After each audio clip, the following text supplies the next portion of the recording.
Urbanismo bom, sozinho, não resolve a violência, nem é o tema deste programa. Mas não tenho dúvidas que se o Rio tivesse se empenhado a construir novas Copacabanas, não haveria tantos complexos do Alemão e da Penha. E finalmente o canal chegou ao Rio de Janeiro. Demorou, mas estou aqui. E vamos mostrar neste primeiro episódio da série Rio nas Alturas o melhor urbanismo do Brasil. Sim, que está aqui.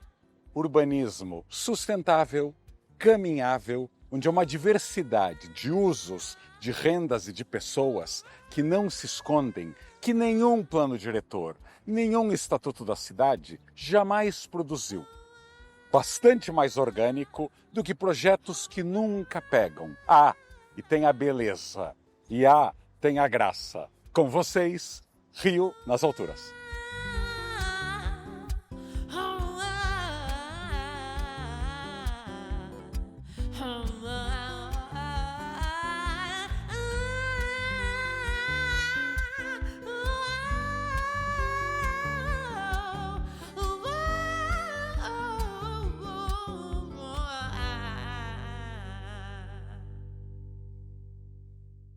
Esta é a autêntica cidade de 5 minutos. Imagina você sair de casa sem precisar estacionamento, garagem, carro, sem poluir a atmosfera. E em uma volta no quarteirão, achar academia, salão de beleza, café, quitanda, supermercado, sapateiro, costureira, moldura para o quadro, chaveiro e até comércios que você nem sabia que precisava. Mas que bom que eles estejam por perto. Sim, e você encontra os vizinhos. E tem encontros espontâneos. Porque não tem shopping. Você não leva 20 minutos de estacionamento até uma loja com marcas iguais a todos os lugares do mundo. É num lugar sem tédio, com calçadas muito arborizadas e muito verdes. E com apartamentos que podem ter 700 metros quadrados ou 20 metros quadrados. Tem mistura. Tem artista global, cantor famoso e também tem aposentados. E tem funcionários públicos. E tem gente jovem que veio do interior e que é o único apartamento que eles conseguem pagar o aluguel. E tem estas portas e estas entradas que lembram Buenos Aires, mas tem praia. E tem este calçadão, esses mosaicos projetados por Burle Marx. E tem Art Deco, modernismo, protomoderno, eclético, estilo francês. Boa arquitetura por todos os lados, que você pode ver sem ter que pagar. Copacabana é um camaleão. Começou como vila de pescadores, com comerciantes bolivianos que trouxeram a imagem de Nossa Senhora de Copacabana lá do Lago Titicaca, na Bolívia, que deu nome ao bairro. Mas poucas décadas depois, era o reduto dos mais ricos no Rio de Janeiro. E o Big Bang dessa fase é o Hotel Copacabana Palace, inaugurado em 1923 para comemorar o centenário da independência do Brasil.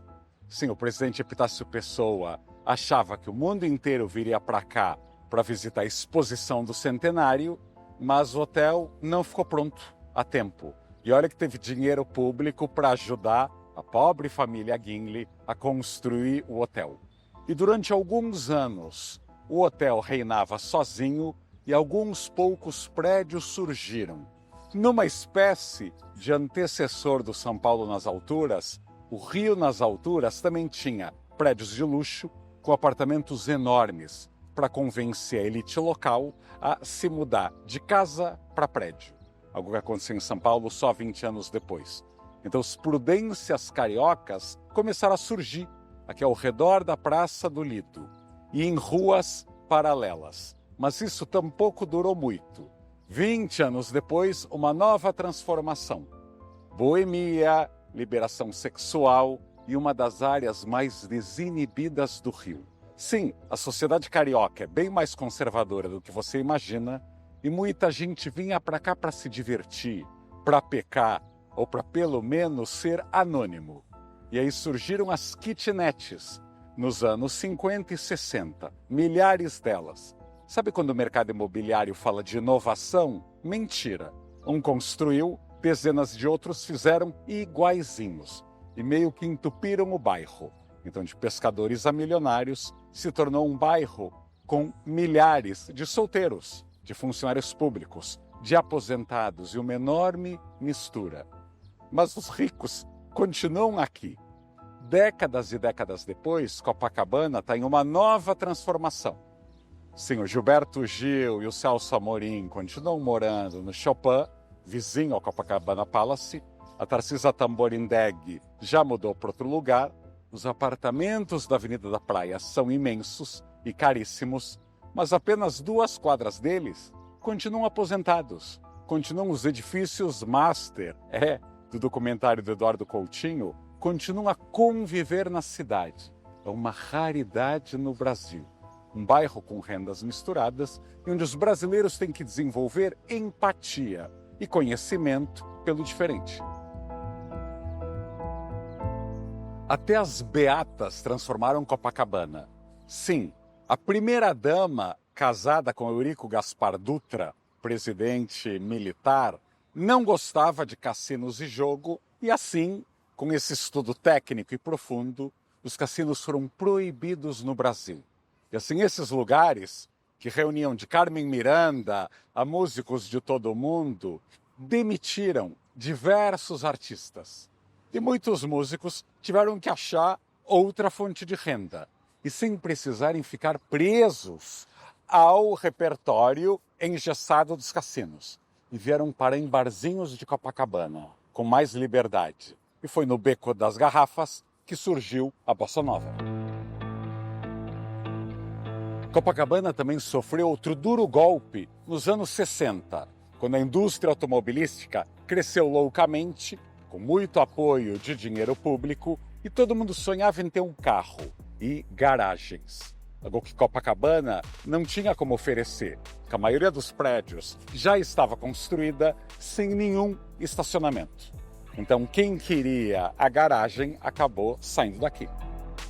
E nos anos 80, quando a insegurança no Rio de Janeiro degringolou de vez, a partir do governo de Leonel Brizola, muita gente foi se esconder nos condomínios clube. Então a ideia era não curtir a cidade e ficar trancafiado numa piscina ruim, num salão de festas que pouca gente usa e muros, muito muros. E morando longe do trabalho e passando o dia no trânsito. Sim, as anti-Copacabanas cresceram nessas décadas. Mas eu sou muito otimista com Copacabana. E acho que culturalmente Copacabana tem tudo que as jovens gerações buscam. Não tem plano diretor ao mercado imobiliário que consigam fazer muita gente querer ter carro ou querer se esconder dentro de shopping center, comer nos mesmos lugares com luz artificial e ar-condicionado todos os horários. Sim, tem jovens que nem estão com pressa de ter carteira de motorista e que pegam Uber, aplicativos, porque bebem e adoram andar de bicicleta e caminhar. Para essas pessoas, Copacabana é bem mais sustentável e mais animada. Em vez de praça de alimentação, o boteco da esquina. E Copacabana tem um deles em cada uma. Aliás, melhor que qualquer shopping, porque você entra e sai dela em menos de 5 minutos, é a Galeria Menescal. Sim, construída em 1942, em plena Segunda Guerra Mundial. Tem até bunker antibombas embaixo. E tem mais de 80 apartamentos em cima e 36 lojas. Com este pé direito, este corredor, porque espaço também é luxo. Mas luxuosos são os materiais, os detalhes, os painéis em relevo. Da época que luxo vinha com arte e arquitetura, e não com marca batida. O engenheiro Humberto Menescal, que construiu a galeria, é o tio do grande compositor Roberto Menescal, porque em Copa tudo acaba em música. E o Brasil está envelhecendo aceleradamente. e o maior laboratório nacional de como os mais velhos vivem é Copacabana. Porque a maioria das cidades brasileiras é vergonhosa no tratamento para quem tem mais de 70, 80 ou 90 anos. Não tem uma calçada para caminhar. E se você não pode mais dirigir um carro, você vai ficar trancado em casa vendo novela, definhando. Aqui não. Aqui as senhoras de 80 anos sabem muito bem como usar seu biquíni na areia. E os mais velhos, de 80 anos, estão jogando seu vôlei na praia. Sim, e caminham, consomem e têm opiniões. As empresas mais ligadas já deveriam descobrir que Copacabana, assim como eu falei nos programas dedicados a Santos e Balneário Camboriú aqui no canal, é um lugar para você saber. Muitos aposentados vão vender tudo que tem e se mudar para cá. E para isso, tem uma grande oportunidade para o mercado imobiliário que não seja destrutivo, que não seja repetitivo como a maioria. Sim, há muito prédio em Copacabana implorando por um retrofit. Prédios que foram feitos com janelas péssimas, sem ventilação, sem insolação. E numa cidade como o Rio, esse é um crime enorme. Alerta para quem está horrorizado com meus elogios a Copacabana. Talvez você ache um bairro muvucado ou até para pobre. Talvez você seja de uma pequena minoria brasileira, que pode ter muitos luxos e privilégios. Uma casa grande, com quintal, carro, e nunca pegue transporte público. E nem caminhe na sua cidade. Lembrete, 67% dos brasileiros ganham até R$ 2.500. E apenas 10% dos brasileiros ganham mais de R$ 8.000. E entre 2.500 e 8.000 é a nossa minúscula classe média. Pois bem, essa minoria que ganha mais de R$ 8.000 é quem acaba desenhando as cidades brasileiras e criando leis que nunca são cumpridas. E assim, uma boa parte das nossas cidades está fora da lei, está fora do plano diretor e cria condomínios enormes e imaginários. Copacabana é uma tentativa real de uma cidade compacta, sustentável e caminhável, onde até quem não ganha tanto assim pode viver nela.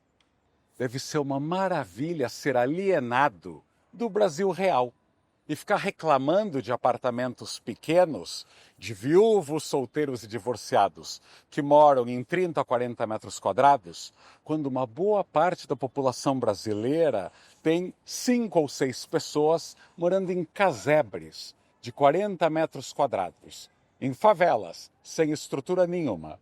E bem, quem acha que Copacabana a qualidade de vida não é tão boa é que não conhece os apartamentos de Tóquio, ou de Paris, ou de Nova York, que são menores que os daqui.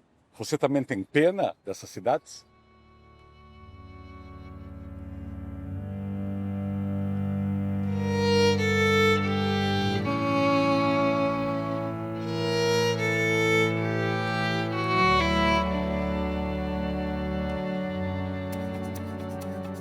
O brasileiro é bombardeado diariamente com maus exemplos de arquitetura e urbanismo. Sim, publicidade às vezes disfarçada, para tentar te convencer que Dubai é bonita, ou que Miami e Orlando são bons exemplos de urbanismo e que não são excludentes. Por isso a Zona Sul do Rio tem que ser celebrada, porque não só Copacabana, Ipanema, Leblon, Leme, Botafogo e Flamengo são muito melhores e mais compactos e mais caminháveis que tanto bairro desesperado por status Brasil afora. Se você é carioca e acaba de descobrir o canal, se inscreva e tente maratonar as mais de 100 reportagens sobre urbanismo aqui no canal. Da Cidade do México a Lisboa, de Buenos Aires a Recife e Belém. Porque as cidades aprendem umas das outras. E o Rio também tem muito que aprender e melhorar, mas também a ensinar, como este Copacabana Palace aqui, centenário e resiliente. Entra crise, sai crise, tantos 5 estrelas já fecharam pelo país e ele está aqui. Ele já assistiu a Lady Gaga, a Madonna aqui na frente, protestos e manifestações. E está aqui mostrando que luxo muitas vezes não precisa de marketing, e sim de qualidade. Espero você. Até o próximo Rio nas Alturas.